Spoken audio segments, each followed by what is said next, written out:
There has been a rash of anti-cop hatred over the past few years that has resulted in many police officers being murdered in the line of duty simply because they serve as law enforcement in the communities. Sadly, many of these slain officers leave behind grieving widows, whether wives or fiancés, and families, whose loss is typically overlooked and ignored by the co-fighters. But NBC's Today recently shared the incredibly touching story of a Michigan woman named Nikki Salgett who was engaged to marry a Detroit-area police officer named Colin Rose. In November of 2016, Rose was murdered while on duty.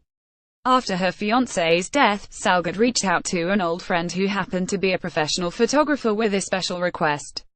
Even though the two hadn't spoken in 10 years, Rachel Heller was more than willing to fulfill her old friend's wish of a unique photo shoot. About a month prior to the planned nuptials of Salgett and Rose, the widowed fiancé met with Heller to take part in a special memorial photo shoot, which consisted of a lone Salgett in her beautiful wedding dress while carrying the folded flag, badge and officer's cap of her murdered fiancé. Trending children at White House awed by Melania Trump. She looks like an angel. All photos credited to Rachel's smaller photography. I remember being in tears on the way there, thinking, how am I going to do this? How am I going to find a way to take photos that will do this justice, not just for her but for him, Heller recalled. When she got out of the car, it was clear as day. She was the picture of grief and resilience and strength and vulnerability and authenticity, all at once, Heller said. I thought, I have to take photographs that when people see them, they will feel how I felt when she got out of the car. Heller noted that even as Salgett obviously still felt incredible grief at her loss, she was also quite capable of smiling and laughing as the two worked out a variety of different poses for the photo shoot. Salgett declined to comment on the NBC story, but did post a message to her Facebook page which read, Heller captured images that still vividly show the pain left behind, images that show I am still able to laugh, smile and be me, images that show this loss has not and will not destroy me, and my favorite, images that show I am still just as fierce as ever and refuse to let this define me. Heller agreed wholeheartedly, and stated, this is a woman who is not broken. This did not break her. To me, she is an inspiration. As for the murderer of Rose, who was serving as a Wayne State University police officer at the time of his death, he was arrested and charged with the murder of the officer in August, according to the UK Daily Mail.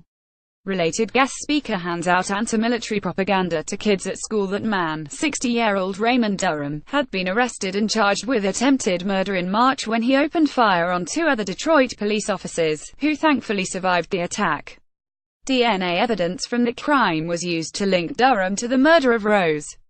Unfortunately, Durham has twice been declared incompetent to stand trial for the shootings of the Detroit officers, and has been ordered by a judge to undergo mental evaluation to make an ultimate determination on his competency to stand trial for Rose's murder. He is due back in court in December. As for Rose, the 5-year veteran and K-9 officer was posthumously awarded a citation for valor and promoted to sergeant. The photos of Nikki Salgett are a powerful reminder of those who are left grieving in the wake of an officer cut down in the line of duty, and hopefully will serve to perhaps soften the heart or change the mind of at least some co-fighters. HT Today, please share this on Facebook and Twitter so everyone can see these incredibly powerful pictures of a grieving young woman who lost her police officer fiancé prior to their wedding. We strive to the highest conservative values, editorial standards, and truth in journalism, all of which are under attack.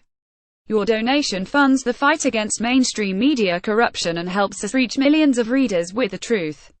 You can also receive the unfiltered truth directly to your inbox by clicking here to subscribe to our newsletter.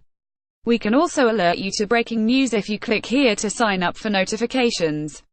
And, to ensure Conservative Tribune is in your Facebook news feed, mark Conservative Tribune as follow first, click here for follow first video instructions.